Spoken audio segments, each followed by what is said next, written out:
Welcome back sa aking channel mga chonks. At today, ito na ang ating day 2 ng ating March fitness journey.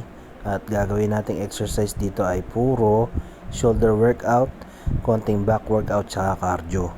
Mga leg workout lang din. Kadalasan inuumpisahan ko to sa military press, no. Kahit seated mga chonks, okay lang yan. Kahit nakatayo kayo, okay lang yan. Kung walang machine, dumbbell lang pwede na. Etong sunod na exercise na ginawa ko, naka-cable to. Medyo maarte lang ako kasi gusto ko lang gayahin yung mga napapanood ko. Pero pwede nyo rin gawin yan pagka may dumbbell lang kayo sa bahay, pag wala kayong cable. Pag sa mga ganitong klaseng machine, ang dami mo nang pwedeng gawing workout dito kahit hindi ka na magpalipat-lipat sa gym para hindi ka na makasiksik doon sa mga ibang gumagamit ng machine. Sa mga pagkakaalam ko, yung shoulders talaga yung isa sa pinakamahirap build na muscle eh. Tingnan nyo naman, sa sobrang hirap, lumulobo-lobo pa yung tiyan ko. Okay lang naman kahit hindi nyo masyadong bigatan. Medyo damihan nyo na lang yung repetition, mas okay yun. Pag mas mabigat kasi yung binubuhat mo, mas mataas yung tendency na masira yung muscle na binibuild mo. Kaya binibigatan ko minsan yung buhat ko. Pero hindi naman na kailangan. Kung kailangan mo lang ng mas magaan, di okay lang yun. Ito yung isa sa mga pinaka-paborito kong shoulder workout, yung Arnold press na yan.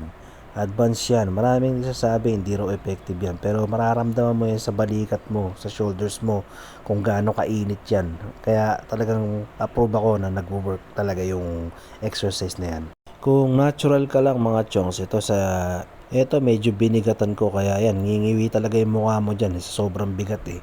Talagang aatras ng isang dangkal yung bangs mo dyan. At syempre yung kaakibat niyan, yung exercise natin para sa legs. Marami pa akong ginawang exercise sa legs dyan, kaya lang hindi ko na kinuwaanan lahat. Eto, pag may nakita kayong ganitong klaseng machine sa gym, pwede nyong gamitin yan kasi mas less yung injury pagka sa machine kayo nagwo-workout. Sa susunod, tututukan naman natin yung mga legs workout para makita nyo kung paano ginagawa at saka kung ano talaga yung routine na ginagawa ko. So ito, sumundot lang ako ng dalawang back exercise dito mga chonks, no. Ayan, no, nakita nyo sobrang bigat, in-adjust ko. Talagang luluwa ang mata mo dyan sa sobrang bigat. Lumulobo-lobo na nga yung tiyan ko sa sobrang bigat, oh. Hindi na kaya ng katawan ko. Pero pinipilit ko pa rin kasi parang mga 120 pounds yata yan. Importante din kasi yung back na binibuild natin. Kaya yan, sinasama ko lagi yung mga back exercise. O kaya, nagtututok talaga ako sa back exercise sa isang araw. So, dalawang exercise lang naman yung ginawa ko dito, no, mga chonks. Ayun, medyo binigatan ko lang talaga ng gusto para persado na yung muscle. At pagtapos nga ng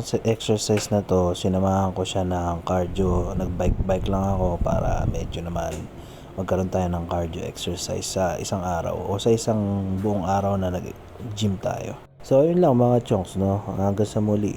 Maraming salamat sa mga nanonood. Mata sa langit, paa sa lupa. Let's go!